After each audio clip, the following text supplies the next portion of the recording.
Hello friends, मेरा नाम है नीरू और आज हम पढ़ेंगे भक्ति काल का पार्ट 2 है फ्रेंड्स। ये पार्ट 1 मैंने आपको करा दिया है। ठीक है, ये कुछ महत्वपूर्ण बिंदु हैं, चलिए इनको पढ़ते हैं जिससे कि डायरेक्ट क्वेश्चन बनता है। ठीक है, अब अगर आपसे पूछा जाता है कि जो भक्ति शब्द है वो किससे लिया गया है, तो इसमें लिखा है कि मोलियन विलियम्स के अनुसार भक्ति शब्द की उत्पत्ति भज धातु से हुई है। किससे हुई है? ये भज धातु से हुई है। आपको अगर पूछते हैं कि भक्ति काल, जो भक्ति शब्द की उत्पत्ति किससे हुई है, तो भज धातु से हुई है। इसके नीचे हलंत है। ये किसके अनुसार है, तो ये मोनियर विलियम्स के अनुसार है। ठीक है, भक्ति शब्द का सर्वप्रथम उल्लेख किस में मिलता है, तो भक्ति शब्द का सबसे पहले जो उल्लेख मिला है वो श्वेतर उपनिषेध में मिला है। ये आपसे पूछ लेते हैं कि भक्ति शब्द का सबसे पहले उल्लेख किस में मिला है, सर्वप्रथम उल्लेख किस में मिला है, तो ये मिला है आपका श्वेतर उपनिषेध। ये उपनिषेध है, इसमें मिलता है। ठीक है, नेक्स्ट पॉइंट इसमें लिखा है ग्रियर्सन ने भक्ति काल को क्या कहा है। ऐसे क्वेश्चन आता है कि ग्रियर्सन ने भक्ति काल को क्या कहा है, तो ग्रियर्सन ने भक्ति काल को स्वर्ण काल कहा है। इन्होंने क्या कहा है? स्वर्ण काल।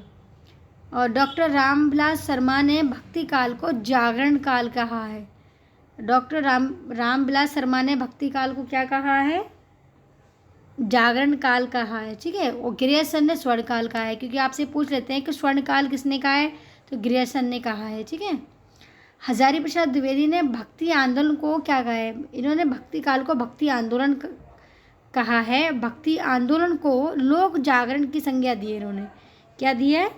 लोक जागरण की संज्ञा दी है इन्होंने।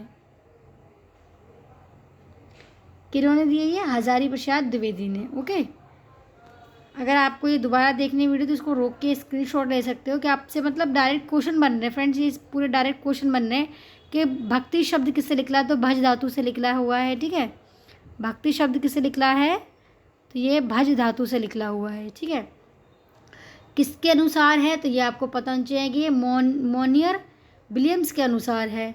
अब आपसे पूछते हैं कि भक्ति शब्द का सबसे पहले उल्लेख किस में हुआ, सर्वप्रथम उल्लेख किस में हुआ है, तो आपको पता है श्वेतर उपनिषेध में हुआ है। स्वर्ण काल किसने कहा है, तो ग्रियर्सन ने कहा है। जागरण काल किसने कहा है? रामविलास शर्मा ने कहा है। लोक जागरण की संज्ञा किसने दी है भक्ति आंदोलन को, तो ये हजारी प्रसाद द्विवेदी ने दी है। तो फ्रेंड्स, ये आपके महत्वपूर्ण बिंदु हैं। नेक्स्ट है कि इस शाखा में ईश्वर के निराकार रूप की उपासना की जाती है।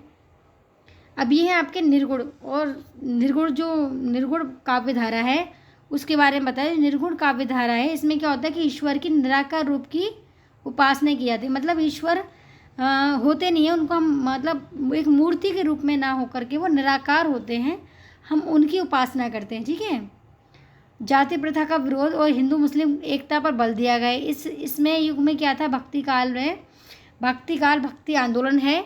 इसमें किसी भी जाति का मतलब कोई मतलब विरोध नहीं किया गया था, सबको एकता दिखाई गई थी कि हिंदू मुस्लिम सब क्या हैं, एक हैं। तो एकता पे विशेष बल दिया गया था। ठीक है, हिंदू मुस्लिम सब क्या था, ये इस चीज़ का विरोध करा गया था। कोई हिंदू नहीं, कोई मुस्लिम नहीं है, सारे लोग एक ही हैं। ठीक है, अब निर्गुण काव्य धारा की दो विशेषताएं दी गई हैं। निर्गुण काव्य धारा को दो भागों में बांटा गया है। पहला तो है आपका ज्ञानाश्रय शाखा। ज्ञानाश्रय शाखा को कहते हैं हम संत काव्य। ज्ञानाश्रय शाखा को क्या कहते हैं? संत काव्य। और दूसरा है आपका प्रेमाश्रय शाखा, इसको कहते हैं हम सूफी काव्य। तो निर्गुण काव्य का मतलब तो होता है कि जो निर्गुण मतलब जो सच में किसी मूर्ति के रूप में नहीं है, वो एक निराकार में है, हम उनकी उपासना कर रहे हैं। ठीक है, इसको इनकी दो विशेषता बताई गई हैं। काव्यधारा की दो विशेषता हैं, एक है ज्ञानाश्रय शाखा जिसमें संत काव्य आएंगे। ठीक है, संत काव्य, और सूफी काव्य आएंगे इसमें। ठीक है, प्रेमाश्रय शाखा में क्या आएंगे? सूफी काव्य। नेक्स्ट है, अब हम पढ़ेंगे ज्ञानाश्रय शाखा के बारे में, जो संत काव्य हैं। ज्ञानाश्रय शाखा के प्रमुख जो कवि रहे हैं वो आपके कबीरदास जी रहे हैं। ज्ञानाश्रय शाखा के सबसे प्रमुख कवि अगर आते हैं तो वो कौन है? कबीरदास जी। और कबीर जो शब्द है ये अरबी भाषा से लिया गया है। कबीर जो शब्द है वो आपका अरबी भाषा से लिया गया है। ओके, इसका अर्थ होता है महान या फिर श्रेष्ठ। इसका अर्थ क्या होता है? महान या फिर श्रेष्ठ। कबीर का मतलब होता है महान या फिर श्रेष्ठ, क्योंकि क्वेश्चन का तो कुछ नहीं पता होता कहाँ से क्या क्वेश्चन बन जाए। ओके, तो क्वेश्चन ये भी बन सकता है कि कबीर जो शब्द है किस भाषा से लिया गया है, अरबी भाषा से लिया गया है, कबीर शब्द का मतलब क्या होता है, तो ये आपको पता होना चाहिए। कबीरदास जी दिल्ली के सुल्तान सिकंदर लोधी के समकालीन थे। किसके समकालीन थे, ये आपसे 1 नंबर का क्वेश्चन बनता है कि कबीरदास जी किसके समकालीन थे, तो ये सिकंदर लोधी के समकालीन थे। सर्वप्रथम कबीर की वाणियों का प्राचीनतम नमूना गुरु ग्रंथ साहिब में मिलता है। आपको इनके जो वाणियों का नमूना किस में मिलेगा, सबसे पुराना, वो गुरु ग्रंथ साहिब में मिलता है। ठीक है, नेक्स्ट है कबीर की वाणियों को बीजक में संकलित करने का श्रेय। कबीर की जो वाणियाँ हैं, वाणियों को किस में संकलित किया गया है, बीजक में। बीजक में संकलित करने का श्रेय किसको जाता है, कबीरदास जी के जो शिष्य हैं धर्मदास जी। एक क्वेश्चन तो आपका यहीं से बन गया कि कबीरदास जी के शिष्य का नाम क्या है, तो धर्मदास जी हैं, धर्मदास है। और इनकी वाणियों का संकलित किस में किया गया है, तो बीजक में किया गया है। और इनकी वाणियों का प्राचीनतम नमूना किस में मिलता है आपका, तो गुरु ग्रंथ साहिब में मिलता है। ठीक है, नेक्स्ट है, अब ये लिखा है आपका कि ज्ञानाश्रय शाखा के विद्वानों के कई नाम दिए गए। ज्ञानाश्रय शाखा को विद्वानों ने कई नाम दिए हैं। ठीक है, जैसे कि आचार्य रामचंद्र शुक्ल कहते हैं, आचार्य रामचंद्र शुक्ल जी कहते हैं कि जो भक्ति काल है वो ज्ञानाश्रय शाखा है। हजारी प्रसाद द्विवेदी कहते हैं कि जो भक्ति काल है वो निर्गुण भक्ति है। और पर परशुराम चतुर्वेदी कहते हैं कि जो भक्ति काल है वो संत काव्य है। गणपति चंद्र गुप्त कहते हैं कि भक्ति काल क्या है, संत काव्य है। ज्ञानाश्रय शाखा को इन्होंने नाम दिया है, तो आचार्य रामचंद्र शुक्ल ने ही इसको ज्ञानाश्रय शाखा नाम दिया है। हजारी प्रसाद द्विवेदी ज्ञानाश्रय शाखा को निर्गुण भक्ति कहते हैं।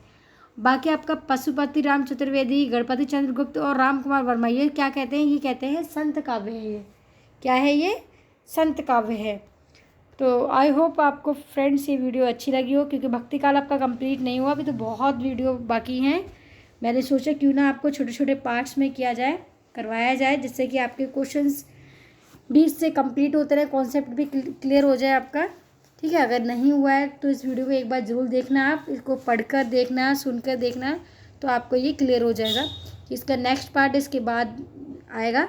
ओके, क्योंकि एक बार में तो भक्ति काल पूरा कंप्लीट कराना पॉसिबल ही नहीं होता, क्योंकि उसको कई वीडियोज़ में करना पड़ता है। क्योंकि छोटे छोटे पार्ट्स में अगर करते हो आप, तो आपको भी वो समझ आएगा और ईज़िली याद भी हो जाएगा। ठीक है, अगर आपको ये वीडियो अच्छी लगी तो प्लीज़ वीडियो को क्या करना है, आपको लाइक करना है, चैनल को सब्सक्राइब करना है, क्योंकि आप सब्सक्राइब करोगे तो जिससे क्या है, मुझे लगेगा कि आप लोग जितना देख रहे हो उतना चैनल को सब्सक्राइब भी कर रहा हो, ताकि मैं और भी वीडियो आप लोगों के लिए बनाऊँ। और गलती के लिए सॉरी बोलती हूँ, अगर फिर से कहीं गलती हुई है तो प्लीज़ ओके, सॉरी। अब हम मिलेंगे नेक्स्ट वीडियो में, तब तक के लिए बाय।